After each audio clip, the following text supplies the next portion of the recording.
योगी आदित्यनाथ जी का बयान है बटेंगे तो कटेंगे और नरेंद्र मोदी जी का एक है तो सेफ है, उसका विरोध अजीत पवार जी ने किया है, उससे स्पष्ट हो रहा है कि अजीत पवार जी की जो पूरा सोच है और जो पूरा कैंपेन है कंफ्यूज कैंपेन है।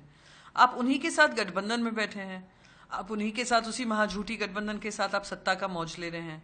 आप उसी गठबंधन के चलते आपके ऊपर सारे ईडी सीबीआई केसेस खत्म हुए और अब आप कह रहे हैं ये विचारधारा चलेगी नहीं।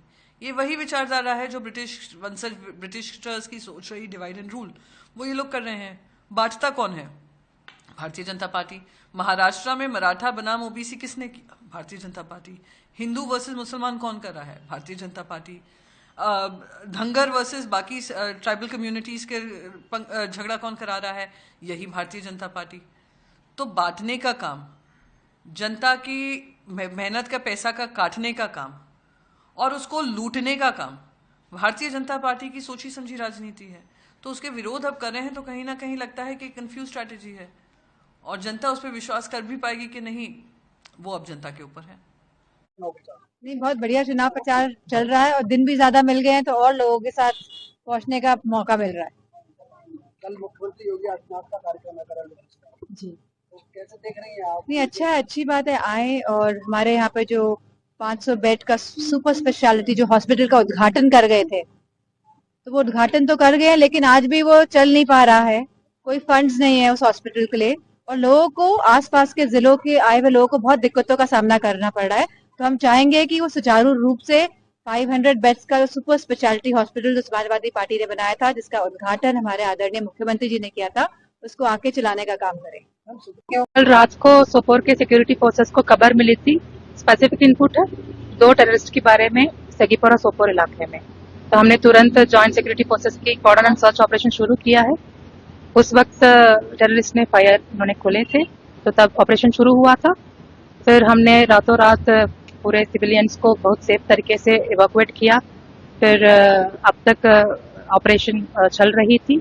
ऑपरेशन के एंड पे 2 टेररिस्ट मारे गए हैं, उनका आइडेंटिटी हम अब पता कर रहे हैं। बहुत सारा आर्म्स एंड अम्यूनिशन रिकवरी हुआ है, तो वो हम बताएंगे आपको। तो अभी सर्च चल रही है। समाप्त हुआ है और अब चुनाव में सब लोग लगे हुए हैं। हम लोगों को पूरा उम्मीद है कि बाई इलेक्शन चारों सीट हम लोग जीते और पुनः झारखंड में जो है हम लोग सरकार जो है बनाने का काम करें। सर, महाराष्ट्र में भी चुनाव होने वाला है, वहाँ जिस तरीके से योगी आदित्यनाथ का भाषण आ रहा है कि ये अयोध्या तो हो गया, काशी और मथुरा की बारी है, जिस तरीके से पोलराइज करने कोई फायदा, अयोध्या का रिजल्ट क्या आएगा? भगवान राम ने तो आशीर्वाद इंडिया अलायंस को दिया वहाँ। तो ये देखिए, ये सब चीज़ अब चलने वाला नहीं। नफरत की राजनीति ज़्यादा लंबा चलता नहीं है और जो नफरत फैलाना चाहते हैं उनको जो है जनता तो सबक देगी ही देगी, ऊपर भगवान भी सजा देगा। तो आप मणिपुर की बात कर देता हूं, जहां भी ये जाते हैं, जहां भी बीजेपी के लोग जाते हैं, वो भाई को भाई से लड़ाते हैं। एक धर्म को दूसरे धर्म से, एक जात को दूसरी जात से, एक भाषा को दूसरी भाषा से लड़ाते हैं, गुस्सा नफरत फैलाते हैं। मणिपुर को इन्होंने जलाया। आज तक हिंदुस्तान का प्रधानमंत्री नहीं गया है, आज तक नहीं गया है। मतलब उन्होंने ये बात मान ली कि मणिपुर जैसा प्रदेश है ही नहीं। प्रधानमंत्री, प्रदेश जल गया, प्रधानमंत्री आज तक उस प्रदेश में नहीं गए और प्रदेश को जलाने का काम बीजेपी के विचारधारा ने किया है। इसलिए मैंने कहा, कन्याकुमारी से कश्मीर में चला, कांग्रेस पार्टी के हजारों लोग चले 4000 किलोमीटर और रास्ते में हमने कहा नफरत के बाजार में मोहब्बत की दुकान खोलेंगे। महाराष्ट्र आगे बढ़ेगा तभी भारत विकसित बनेगा। महाराष्ट्र किस स्पीड से आगे बढ़ सकता है, पिछले 2.5 वर्ष में महायुति सरकार ने दिखाया है। आज देश में आधुनिक इंफ्रास्ट्रक्चर के प्रोजेक्ट्स में महाराष्ट्र बहुत आगे है। यहां हाईवेज और एक्सप्रेसवे बन रहे हैं। आधुनिक टेक्नोलॉजी से जुड़े क्षेत्रों में महाराष्ट्र में निवेश हो रहा है। लेकिन आप मुझे बताइए, अगर कोई सरकार ये काम रोक दे तो क्या महाराष्ट्र आगे बढ़ पाएगा? हाथ तो हिला रहे हो, मुंह से भी तो बोलो। क्या महाराष्ट्र आगे बढ़ पाएगा? ये नरेंद्र मोदी सरकार है, ये भारतीय जनता पार्टी एनडीए की सरकार है। किसी की हिम्मत नहीं है हमारे कश्मीर को भारत से अलग करने की, मगर इनकी हिम्मत देखिए। अभी वहां कांग्रेस पार्टी नेशनल कॉन्फ्रेंस के साथ प्रस्ताव पारित करती है कश्मीर में कि हम धारा 370 को वापस लाएंगे। राहुल बाबा, महालक्ष्मी मां की भूमि पर कहकर जाता हूं, कान खोलकर सुन लो। आप तो क्या, आपकी 4 पीढ़ी भी 370 वापस नहीं ला पाएंगे। ये कश्मीर जो है ये भारत का अभिन्न अंग है। हमारे हजारों जवानों ने अपना बलिदान दिया है, खून बहाया है, जान दी है। कश्मीर को भारत से कोई अलग नहीं कर सकता। और भाइयों बहनों, मैं आज आपको कहकर जाता हूं, नरेंद्र मोदी जी का संकल्प है कि कश्मीर भारत का अभिन्न अंग है, अभिन्न अंग है। उपचुनाव की दृष्टि से भारतीय जनता पार्टी और उसके सहयोगी प्रधानमंत्री मोदी जी के विजन 10 वर्ष के अंदर उनके विजनरी लीडरशिप में भारत ने और उत्तर प्रदेश ने जो उपलब्धियां हासिल की हैं, उन मुद्दों को लेकर के जनता जनार्दन के बीच में है। आपने देखा होगा ये चुनाव पहले 13 नवंबर को था।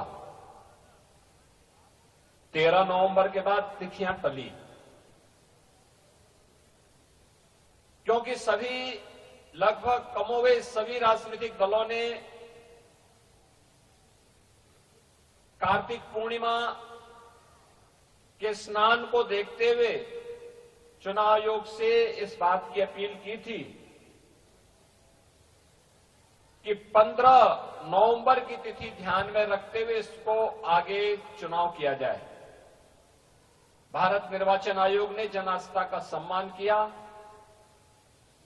20 नवंबर को चुनाव की तिथि तय की।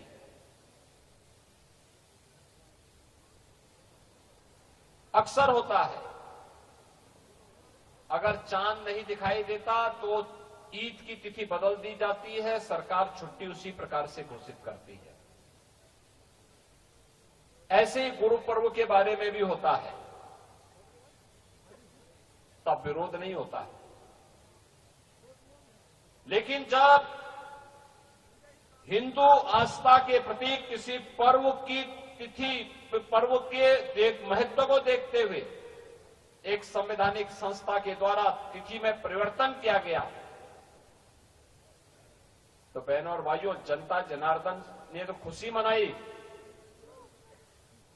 लेकिन दुर्भाग्य से एक राजनीतिक दल ऐसा भी है जिसने इसका विरोध किया, और वह और कोई नहीं, वह समाजवादी पार्टी है जो इस चुनाव में आपके सामने खड़ी है।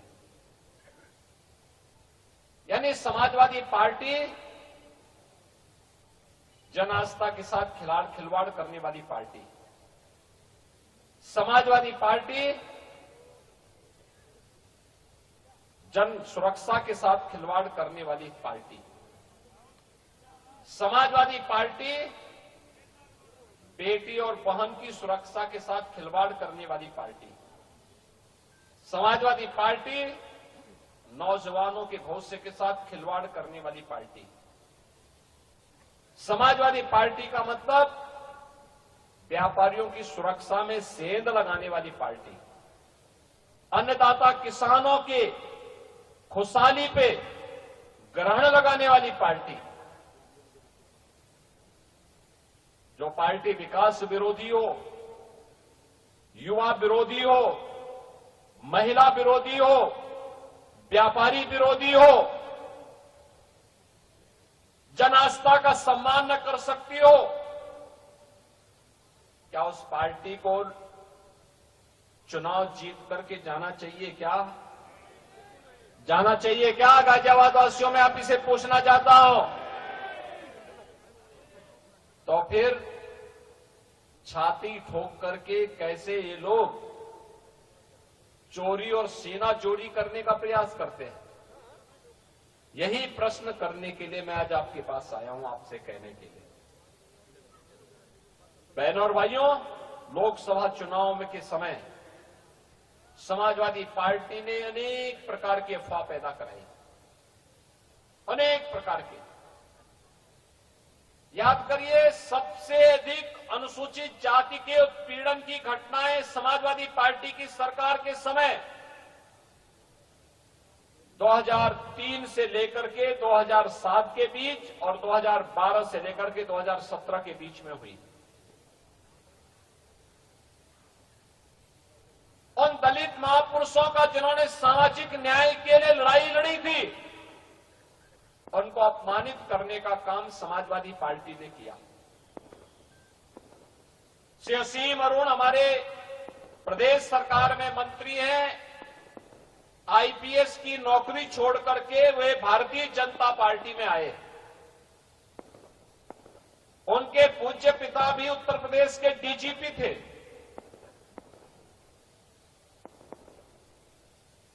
कन्नौज से विधायक हैं वर्तमान में और मंत्री भी हैं।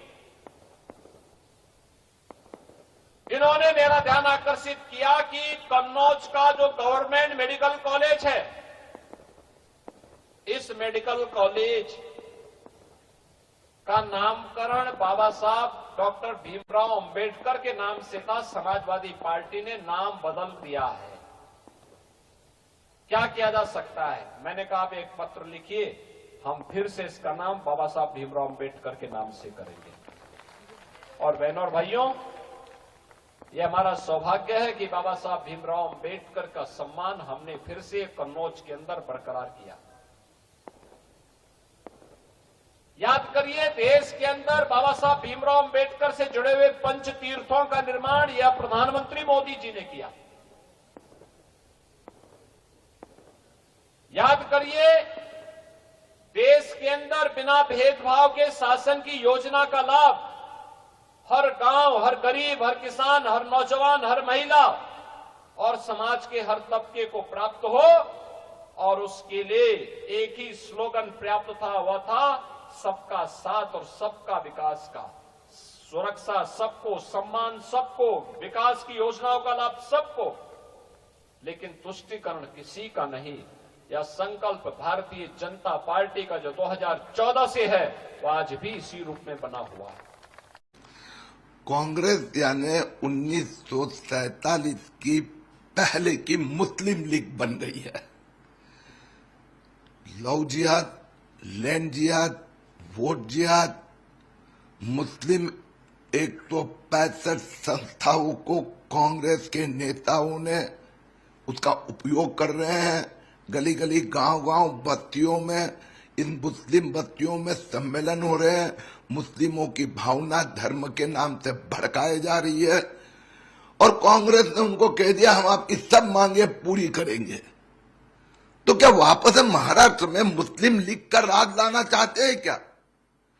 हम भी जा रहे हैं, प्रत्येक बस्ती में जाकर हम कह रहे हैं कि कांग्रेस का, मुस्लिम लीग का लव जिहाद, लैंड जिहाद, वोट जिहाद नहीं चलेगा। बटोगे तो कटेंगे।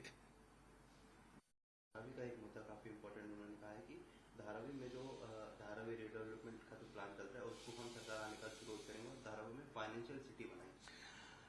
अब बात यह है कि ठाकरे जो है उनको मैं सवाल पूछना चाहता हूं, क्या आपके पार्टनर 15 साल 1999 से 2014 तक महाराष्ट्र में सत्ता पर थे? 15 साल। 2003-04 में धारावी प्रकल्प घोषित किया गया था, तो किया क्या आपने? 3 साल आपके, 15 साल उनके, 18 साल में सिर्फ बातें करने की बातें ही की। उद्धव ठाकरे मुख्यमंत्री बने, एक के बाद एक सभी प्रकल्प पर रोकने का पाप ठाकरे सरकार ने किया था।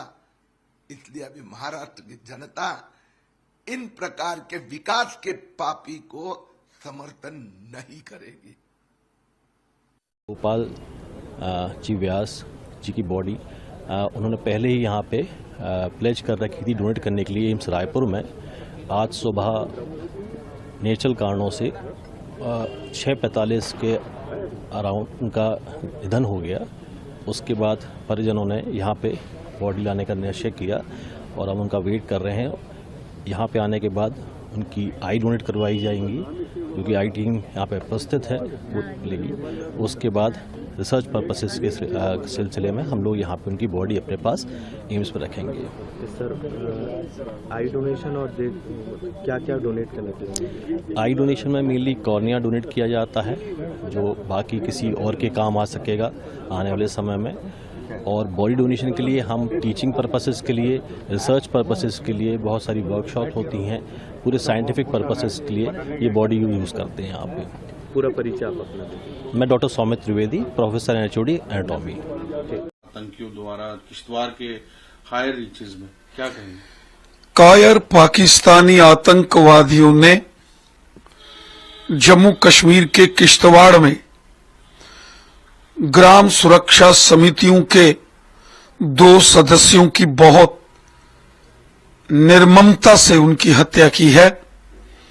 किश्तवाड़ के कुंतवाड़ा क्षेत्र, जो कि दूर दराज का पहाड़ी क्षेत्र है, घने जंगलों में कुंतवाड़ा क्षेत्र से श्री कुलदीप कुमार जी और श्री नजीर अहमद, उनको पहले अगवा किया गया, फिर उनकी आंखों पर पट्टी बांधकर बर्बरतापूर्वक उनकी हत्या कर दी गई। कायर पाकिस्तानी आतंकवादियों ने ये बहुत बड़ा जघन्य अपराध किया है। निहत्थे लोगों को, बेगुनाह लोगों को, बेकसूर लोगों को निशाना बनाने की एक साजिश हुई है। पाकिस्तानी आतंकवादी भारतीय सेना और जम्मू कश्मीर पुलिस का तो ये सामना कर नहीं सकते। ये कायर आतंकवादी दूर दराज के पहाड़ी क्षेत्रों में निहत्थे लोगों को निशाना बनाकर इन्होंने बहुत बड़ा जघन्य अपराध किया है। भारतीय सेना, जम्मू कश्मीर पुलिस ने सारे क्षेत्र की नाकाबंदी की है। एक बड़ा सर्च ऑपरेशन इस सारे क्षेत्र में चल रहा है। बहुत जल्द इन गुनाहगारों को उनके पापों की सजा मिलेगी। पाकिस्तान की ओर से लगातार ये कोशिशें और साजिश हो रही है कि जम्मू कश्मीर को दहलाने की एक बड़ी साजिश की जा रही है। पिछले कुछ दिनों से जम्मू का सीमावर्ती क्षेत्र अखनूर हो, श्रीनगर हो, दक्षिण कश्मीर हो या फिर किश्तवाड़ के क्षेत्र में इस प्रकार की घटनाएं ये सिद्ध करती हैं कि पाकिस्तानी आतंकवादी बेगुनाह लोगों का कत्ल करने की साजिश कर रहे हैं। पाकिस्तान की हर साजिश को हम विफल करेंगे, दुश्मन के हर नापाक इरादे को विफल करेंगे। बहुत जल्द किश्तवाड़ के इन गुनाहगारों को उनके गुनाहों की सजा मिलेगी। इस प्रेस कॉन्फ्रेंस का रखने का एक मकसद था कि गुज़िश्ता संडे को, जो कि नवंबर 3 था, और उस दिन करीबन 2:15 बजे कुछ टेररिस्ट और टेररिस्ट एसोसिएट्स ने, जो यहाँ पे संडे मार्केट लगती है, वहां पे सिविलियंस के बीच में एक ग्रेनेड लॉब करा था, और इस ग्रेनेड अटैक में 12 सिविलियंस जो थे वो इंजर्ड हुए थे, और उसमें 2 जो सिविलियंस थे काफी शदीद तौर पे इंजर्ड थे, जिसमें एक लेडी आबिदा जो कि बांडीपुरा के रहने वाली थी, और जिसके बहुत छोटे बच्चे थे, काफी मतलब कि कुछ दुधमुहे बच्चे और प्राइमरी स्कूल में पढ़ने वाले बच्चे जो कि उन्हीं पे डिपेंडेंट थे। इसी तरीके से एक और अफराद जिसका नाम हबीबुल्ला था, वो भी बांडीपुरा का ही रहने वाला था, और उसका एक छोटा बेटा वो भी इनवैलिड और बेड रिडन था। तो वो अपने घर का लोन ब्रेड अर्नर था, वो भी काफी शदीद तौर पे इसमें जो था इंजर्ड हुआ था। तो लिहाजा ये जो अटैक हुआ संडे मार्केट में, जिसमें 12 जो सिविलियंस है उसकी जद में आए, और कुछ शदीद तौर पे इंजर्ड हुए और कुछ सरसरी तौर पे इंजर्ड हुए। तो इस केस को जो है श्रीनगर पुलिस ने काफी कम समय पे और बहुत मेहनत करके शवाहिद इकट्ठे करे और अपनी टीम्स को टास्क असाइन करा, जिसके बाद जो इस शर्मनाक घटना को अंजाम देने वाले जो टेररिस्ट हैं और उनके एसोसिएट्स हैं, उनको इन्होंने धर पकड़ा है। और इसमें ये 3 लोग जो हैं इसमें अभी डिटेन हुए हैं। उनका नाम है उसामा यासीन शेख, उमर फयाज शेख और अफनान मंसूर शेख। ये तीनों लोग इखराजपुरा श्रीनगर के रहने वाले हैं, और ये यहाँ पे जो अमन अमान है और यहाँ पे नॉर्मल एक्टिविटीज है उसमें धर्म भरम डालने के मकसद से इन्होंने ये ग्रेनेड लॉब करा, और इनका जो वाबस्ता है और इनकी जो कॉन्स्पिरेसी है अपने हैंडलर्स जो पार पाकिस्तान में है, उनके कहने पर भी इन्होंने ये इस टाइप का जो है नृशंस कृत्य, जो कि बड़ा शर्मनाक इंसिडेंट था, उसको अंजाम मिला है। तो लिहाजा इन तीनों को कर दिया, और इनको इस सिलसिले में पुलिस स्टेशन श्रीनगर का जो राजबाग पुलिस स्टेशन है, उन्होंने यूएपीए में मामला दर्ज करा है, कोठीबाग पुलिस स्टेशन में मामला दर्ज करा है, और इनको लीगल जो सारा दायरा है उसमें लाके इसको कड़ी से कड़ी और सख्त से सजा दी जाएगी। Thank you.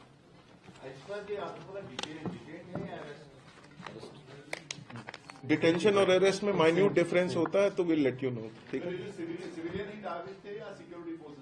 जैसा कि वहां पे जाए वकवा पे ये जो ग्रेनेड गिरा है, वहां पर वो ज्यादातर उसकी जद में सिविलियंस ही आए हैं, और वो आप जैसा कि आपने ऑन स्पॉट देखा होगा, वो एकदम बीच जो है मार्केट में जहां पे रेडी फरोश थे और लोग जो वहां से खरीदारी कर रहे थे, उनके यकायक बीच में गिरा है।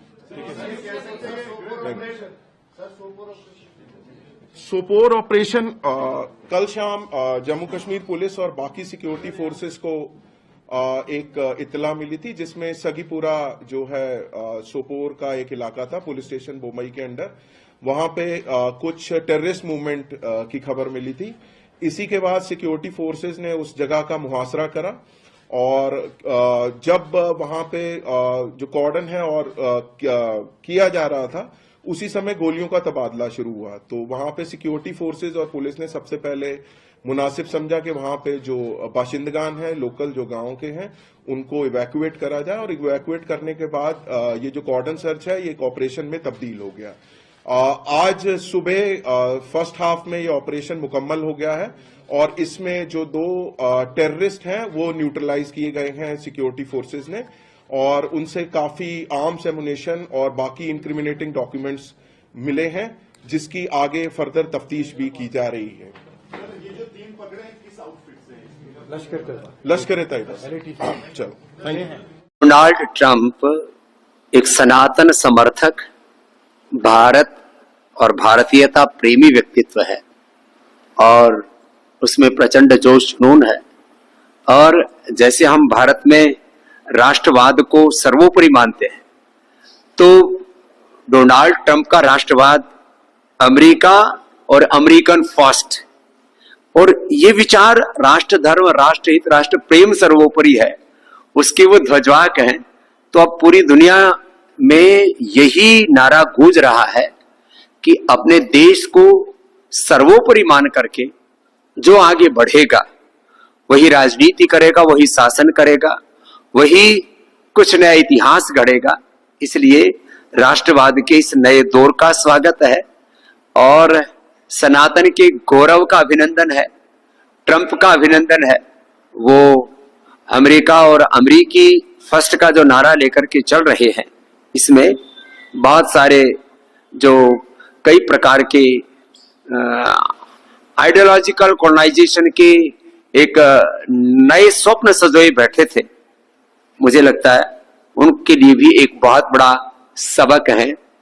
डोनाल्ड ट्रंप ने जो विजय पाई है वो जरूर सोचेंगे, अपने विचार, अपने जो उनके चिंतन है उस पर भी वो जरूर मंथन करेंगे, उसमें करेक्शन करेंगे। प्रधानमंत्री ने बताई दी संबंध और अच्छे मधुर।